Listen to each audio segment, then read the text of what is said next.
고구마를 생으로 먹었을 때 가장 효과가 좋다는 사실을 알고 계신가요? 하지만 중장년층 분들은 생고구마가 너무 딱딱하기 때문에 이가 아파서 먹기가 힘드실 겁니다. 그래서 고구마를 채를 썰어서 샐러드와 함께 드시면 고구마를 쉽게 드실 수 있는데요. 고구마는 어린 시절 누구나 즐겨 먹던 간식으로 여러분들이 생각하시는 것보다 훨씬 많은 효능이 있습니다. 일본 도쿄대 의과학연구소에 따르면 고구마는 당근, 가지 등 총 82종의 채소 중 항암 효과 1등을 차지한 슈퍼푸드입니다. 특히 자색 고구마는 혈당 관리에 도움이 필요한 당뇨 환자들에게 효과적인데요. 그래서 오늘은 고구마의 효능과 같이 먹으면 좋은 식품, 또 어떻게 먹어야 더 효과적인지에 대해서 알려드리겠습니다. 오늘 영상을 끝까지 보시면 매일 고구마를 드시게 되실 겁니다. 예전에는 겨울이면 집에서 밤마다 고구마를 쪄서 식구들과 둘러앉아 잘 익은 고구마 위에 김치를 얹어 먹었는데 그 맛이 참 별미였는데요. 고구마는 대표적인 구황작물로서 식량 사정이 어려웠던 우리나라 1970년대까지 밥 대용으로 사용되며 식량 문제를 해결하는 데 큰 도움이 되었습니다. 고구마는 고구마 줄기와 고구마 잎까지 모두 훌륭한 식품인데요. 최근에는 건강식품 등으로 가치가 매우 높습니다. 고구마의 원산지는 멕시코와 남미 베네수엘라로 알려져 있는데요. 콜럼버스가 1492년 신대륙을 발견하고 스페인에 귀환할 때 고구마를 가져와 남부 유럽 지역에서 재배가 시작되었습니다. 우리 땅에 고구마가 전해진 건 1763년 일본의 조선통신사로 갔던 조음이라는 사람이 대마도에서 고구마를 사서 부산으로 가져와 백성들의 배고픔을 해결하는 데 큰 역할을 했다고 합니다.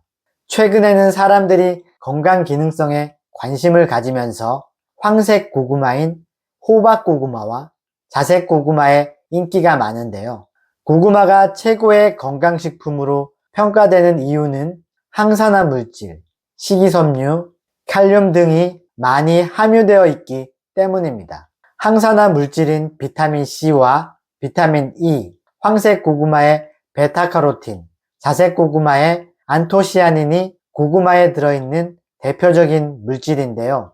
고구마는 식이섬유 함량이 높아서 변비와 대장암 예방에 탁월한 효과가 있으며 고구마의 전분이 혈당을 급격히 상승시키지 않아 당뇨 환자에게 좋은 식품입니다. 특히 자색 고구마는 다른 고구마와는 다른 특징이 있는데요. 자색 고구마는 껍질뿐만 아니라 속살까지 보라색임에서 알 수 있듯이 안토시아닌 성분의 보고입니다. 무려 포도의 10배에 가까운 안토시아닌 성분을 함유하고 있습니다. 이로 인해 자색 고구마는 중년 이후 많이 발생하는 질병인 고혈압, 동맥경화, 심근경색 등 심혈관 질환과 성인병, 암 등의 예방 효과가 탁월한데요. 그래서 암 수술 후에도 자색 고구마는 좋은 음식으로 알려져 있습니다. 미국의 여러 학회지에서 E형 당뇨 환자들에게 일반 고구마가 아닌 자색 고구마를 섭취한 후에 콜레스테롤과 식후 혈당 상승치가 개선되었다는 결과가 계속 발표되고 있는데요. 혈당이 크게 상승하는 것을 예방하기 때문에 당뇨 환자들에게 도움이 된 것이 증명된 것입니다. 또 자색 고구마즙을 섭취한 후에 혈관 내에서 LDL 콜레스테롤이 만들어내는 좋지 않은 산화 반응을 억제하는 능력은 일반 고구마의 10배 이상인데요. 한마디로 자색 고구마는 다른 고구마의 효능도 가지고 있으면서 다른 고구마들보다 월등히 많이 함유된 안토시아닌 성분으로 인해 더 강력한 항암식품, 건강식품인 것입니다. 고구마를 껍질째 생으로 먹는 게 가장 좋은데요. 생으로 즙을 내서 먹거나 우유나 요구르트 등을 섞어 갈아서 주스로 마시거나 생으로 샐러드에 이용하면 좋습니다. 고구마와 함께 먹으면 좋은 음식에는 어떤 음식이 있을까요? 첫째는 김치입니다. 김치는 칼륨이 풍부한 음식과 먹으면 좋은데요. 한때 김치가 소금 덩어리로 성인병을 유발시킨다며 꺼리는 일이 있었습니다. 하지만 모든 음식은 잘 먹으면 보약이 되고 잘못 먹으면 독이 되는데요. 보약으로 음식을 먹으려면 그 음식에 대해서 우선 잘 알아야 합니다. 칼륨이 많이 들어있는 대표적인 식품인 고구마와 김치는 찰떡궁합입니다.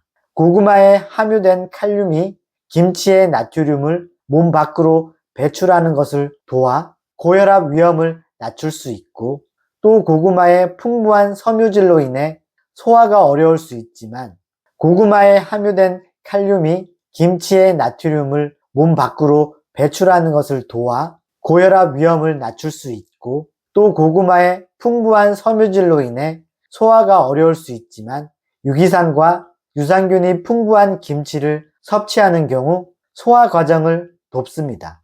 둘째는 사과입니다.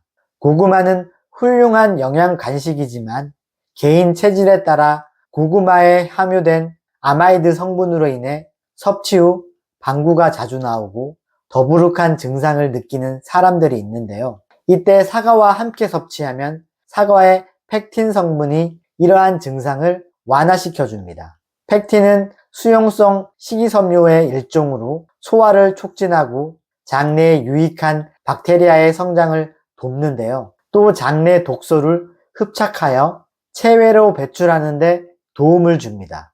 이 외에도 사과의 비타민C가 고구마의 영양 흡수를 도와줄 수 있으며, 이 두 가지 식품은 서로의 맛을 보완하여 풍부하고 조화로운 맛을 만들어냅니다. 고구마의 달콤하고 부드러운 식감은 사과의 상큼하고 아삭한 식감과 잘 어울립니다. 셋째는 계피입니다. 고구마의 계피를 뿌려 먹는 것은 혈당 조절에 도움이 되며 맛의 조화도 아주 좋습니다. 계피는 혈당 수치를 안정화하는데 효과적인 향신료로 알려져 있는데요. 이는 계피가 인슐린의 작용을 모방하여 혈당이 체내에서 더 효율적으로 사용되도록 돕기 때문입니다. 따라서 고구마와 같이 자연적으로 단맛이 나는 식품에 계피를 추가하면 혈당 상승을 더욱 완만하게 만들어 주는데요. 또한 고구마의 달콤한 맛과 계피의 향긋한 향이 결합하여 더욱 맛있고 풍부한 맛의 음식을 만들어 줍니다. 네 번째는 연어입니다. 연어와 고구마의 조합은 심장 건강 증진과 염증 감소에 효과적인데요. 연어는 오메가3 지방산이 풍부하여 심장 질환을 예방하고 혈중 나쁜 LDL 콜레스테롤 수치를 낮추고 염증을 줄이는데 도움을 줍니다. 오메가3 지방산은 또한 혈압을 낮추고 심장 리듬을 안정화시키는데 좋은데요. 고구마의 베타카로틴과 같은 항산화 물질이 염증을 줄이는데 도움을 줍니다. 이렇게 연어와 고구마를 함께 섭취하면 심장 건강을 증진시키고 염증을 줄이는데 도움이 되는 영양소들을 균형 있게 섭취할 수 있습니다. 이렇게 오메가3는 혈관 내의 LDL 콜레스테롤 수치를 개선하고 장 건강을 회복하고 유지하는 데 꼭 필요한 영양소이지만 체내에서 자체 생산되지 않는 필수 지방산이기 때문에 음식이나 영양제를 통해 꼭 보충해야 합니다. 그래서 바쁜 일상 속에서 음식으로 섭취가 불가능하시다면 오메가3 보충제를 챙겨 드시는 걸 추천드립니다. 고구마와 같이 섭취하면 상극인 음식도 있는데요. 첫째는 감입니다. 감도 섬유질이 많아 소화가 느리기 때문에 두 음식을 동시에 섭취하면 소화불량을 유발할 수 있는데요. 특히 감에는 탄닌이라는 성분이 고구마의 전분과 반응하면 침전물이 생길 수 있는 위험이 있습니다. 최소 4시간 정도 시간의 텀을 두고 드시는 것을 추천드립니다. 둘째는 땅콩입니다. 땅콩은 고지방 식품으로 소화가 느린데요. 이러한 두 음식을 같이 섭취하면 소화기관에 과부하가 걸려 소화불량이 발생할 수 있습니다. 특히 땅콩의 지방 성분은 고구마의 전분과 결합하여 위장에서 소화가 어려운 환경을 만들 수 있어 불편함을 초래합니다. 셋째는 과당이 많이 든 음료입니다. 고구마는 당분이 풍부한 음식이므로 과당이 많이 든 음료와 함께 섭취하면 혈당 수치가 급격히 상승할 수 있는데요.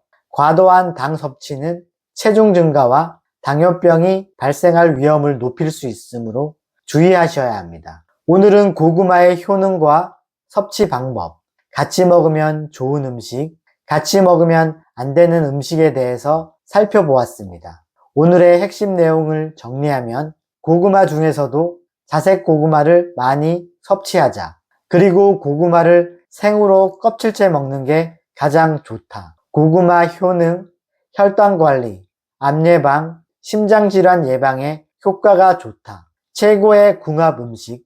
첫째, 김치. 둘째, 사과. 셋째, 계피. 넷째, 연어. 상극인 음식. 첫째는 감. 둘째, 땅콩. 셋째, 과당이 많이 든 음료입니다. 저는 사실 저의 인생을 즐기면서 살아오지 못했는데요. 여러분은 어떠신가요? 그게 한국 사람의 특징이 아닌가 생각하는데요. 어려서 유럽 명문 구단으로 진출한 어떤 유소년 축구 선수가 인터뷰를 했는데요. 유럽하고 한국하고 축구를 같이 해보니까 어떤 게 다른 것 같아요? 라고 물었더니 이렇게 대답했다고 합니다. 한국은 이기려고 하는 거고 유럽은 즐기려고 하는 것 같아요. 그래서 이기려는 게 목적이다 보니까 골문 앞에서 힘이 들어가요. 그래서 창조적인 플레이가 안 나오는 것 같은데요. 잘 하려고만 하다 보면 한계가 있습니다. 저도 이제부터라도 잘 하려고 애쓰는 것보다는 즐기면서 일을 해야겠습니다. 여러분들도 인생을 즐기세요. 지금까지 시청해 주셔서 감사합니다. 다음 시간에도 더 좋은 정보로 찾아오겠습니다.